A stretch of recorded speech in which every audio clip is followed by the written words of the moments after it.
L'histoire officielle de la France aime opposer un vieux monde religieux à une modernité laïque, comme si l'une remplaçait l'autre. Mais si l'on regarde de près la naissance des cabarets parisiens, des folies bergères et de la vie nocturne de la capitale, le récit est beaucoup plus ambivalent. Loin d'être un simple divertissement profane, la nuit parisienne du 19e et 20e siècle se construit dans un dialogue permanent avec le religieux.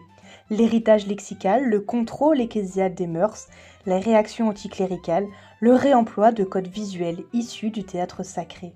C'est cette tension entre héritage, conflit et recyclage qui permet d'y lire une autre histoire de France, où les religions ne disparaissent jamais vraiment, mais se déplacent dans les marges, les coulisses et les lumières de la scène. Le premier lien, discret mais réel, est linguistique. Le mot cabaret apparaît en ancien français comme un terme désignant une auberge ou un restaurant à bon marché. Les travaux d'étymologie montrent qu'il est emprunté au moyen néerlandais cabaret, lui-même apparenté au picard camberette qui signifie petite chambre dans le prolongement de chambrette en français. Ce mot s'inscrit dans un univers où la sociabilité populaire, taverne, auberge ou cabaret, reste étroitement surveillée par le pouvoir religieux et politique. En effet, sous l'Ancien Régime, les cabarets sont explicitement encadrés. Les règlements interdisent de servir à boire pendant l'office divin et à certaines grandes fêtes religieuses comme Pâques, la Pentecôte, Toussaint ou même Noël, sauf exception limitée. Ce premier niveau montre deux choses qui sont factuelles et peu visibles dans le récit courant. Le cabaret n'est pas à l'origine un lieu contre-religieux, mais un espace de sociabilité profane inscrit dans un calendrier et un régime de contrôle profondément chrétien. Et puis, l'État et l'Église se rejoignent dans la volonté de réguler le temps, l'alcool, le corps, avant même que n'apparaissent les cabarets artistiques de Montmartre. À partir de la Révolution française, puis tout au long du XIXe siècle, les formes de divertissement évoluent. Des cafés-concerts, des cafés chantants, et puis des cabarets artistiques. L'article de synthèse sur l'histoire du cabaret rappelle cette trajectoire. Le café chantant s'installe d'abord aux Champs-Élysées, puis, à la fin du siècle, naissent les cabarets à spectacle artistique, où l'on boit, où l'on mange. On assiste à une revue mêlant chansons, théâtre d'ombre, marionnettes et même poésie. Parmi ce lieu, le Chat Noir, fondé par Rodolphe Salis en 1881 à Montmartre, devient emblématique. C'est à la fois un cabaret, un cercle d'artistes et le foyer d'un journal, le Chat Noir, présenté comme organe des intérêts de Montmartre. Le lien au religieux n'est pas positif, mais polémique, puisque l'univers du cabaret est traversé par l'esprit de satire politique et sociale qui se développe avec la presse illustrée et la caricature. Et dans ce climat, la critique de l'Église, du clergé, des congrégations et des moralistes devient un thème majeur, au même titre que la critique de l'armée ou de la bourgeoisie.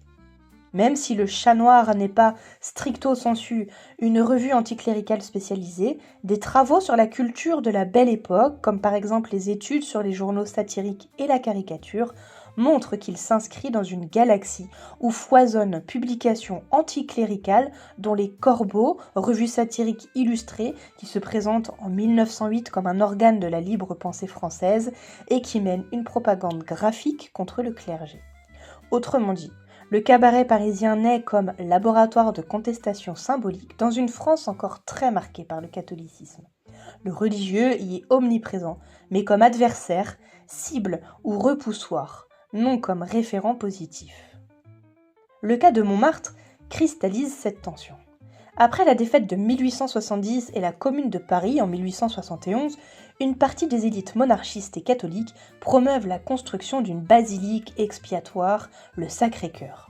Plusieurs travaux rappellent qu'une formule circule dès l'époque, et encore aujourd'hui, pour résumer le projet.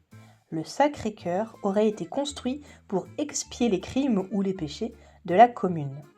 Même si les historiens discutent la part exacte de punition ou de réparation dans les motivations, le fait est établi.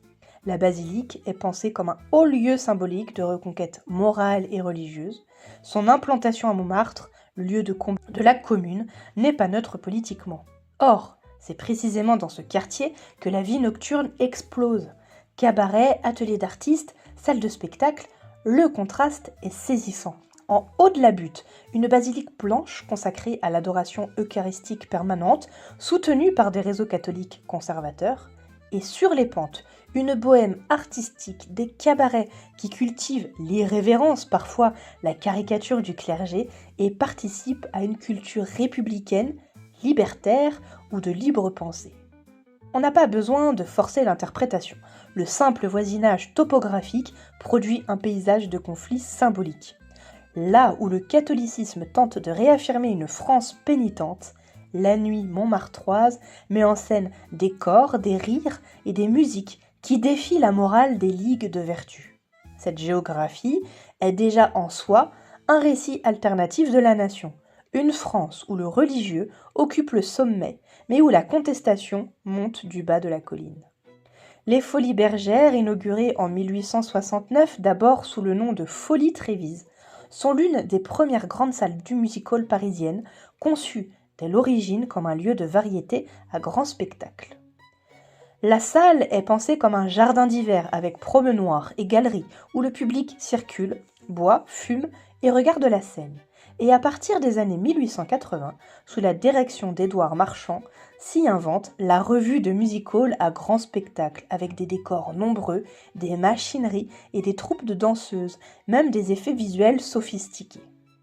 Les liens religieux ne sont pas directs, la salle n'appartient pas à l'église et les spectacles n'ont rien de liturgique, mais plusieurs continuités sont repérables à partir des travaux d'histoire du théâtre et de la culture visuelle. Tout d'abord, le goût pour les processions, les tableaux vivants, les apparitions, les disparitions, qui sont nourris par plusieurs siècles de théâtre religieux baroque.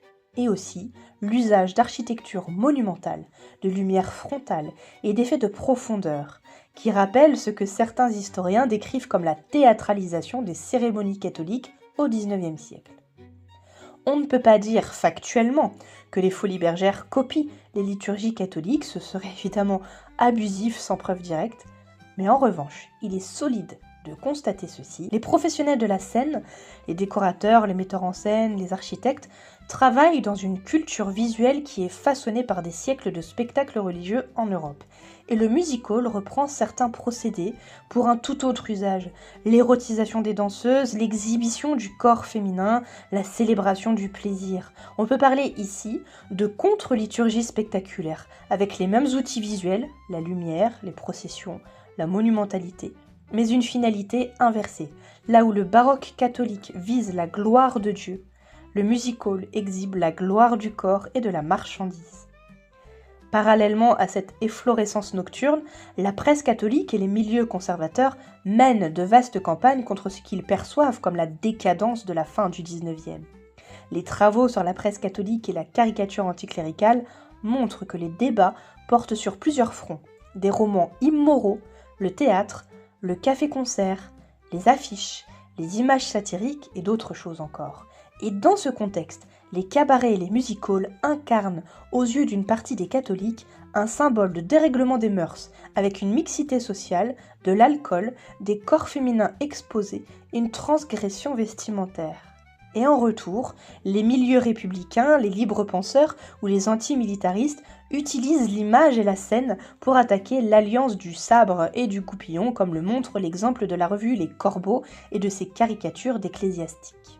Les cabarets ne sont donc pas seulement des lieux de divertissement, ils sont pris dans une guerre culturelle où se rejouent des questions de morale, de pouvoir symbolique et de définition de la vraie France.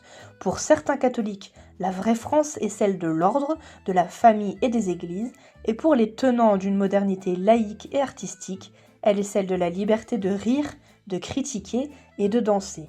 Le corps de la danseuse, le verre d'alcool ou encore le rire du public deviennent alors des objets politiques au même titre que les processions ou les sermons.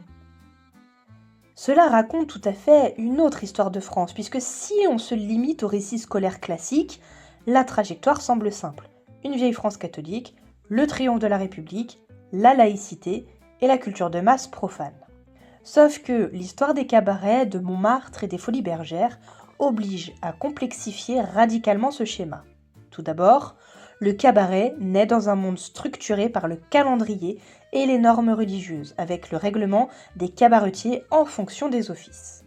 Puis, le cabaret artistique apparaît comme espace de contestation de cette morale religieuse, mais il le fait en s'appuyant sur des formes, le journal satirique, la chanson ou la caricature, qui dialoguent sans cesse avec des symboles catholiques. Le territoire même de cette vie nocturne, Montmartre, est surplombé par un monument religieux qui est conçu comme un acte de réparation nationale, ce qui ancre le conflit dans la pierre et dans l'espace urbain. Et enfin, le music-hall est loin d'être une invention ex nihilo, il réinvestit des codes visuels baroques issus de l'histoire des spectacles religieux pour les mettre au service du plaisir et du commerce. On ne voit donc pas une France qui passe du religieux au laïque, mais une France où le religieux régule les pratiques avec les horaires, les fêtes et les mœurs, devient un adversaire central dans la construction d'une culture nocturne transgressive, et fournit, malgré lui, un vocabulaire, des images, des codes scéniques que la modernité recycle. Et c'est précisément ce que l'on cherche à définir et à montrer avec 120 ans, 120 lieues. Un récit où la France ne se comprend ni sans ses religions, ni sans ceux qui les contestent. Les cabarets, les Folies Bergères et le Sacré-Cœur et Montmartre même racontent ensemble une France qui est faite de conflits symboliques, de détournement et de recyclage, et c'est une histoire qui ne se laisse pas enfermer dans l'opposition simpliste France laïque versus France religieuse, mais qui se construit avec, par et parfois contre les religions, au cœur même de la nuit.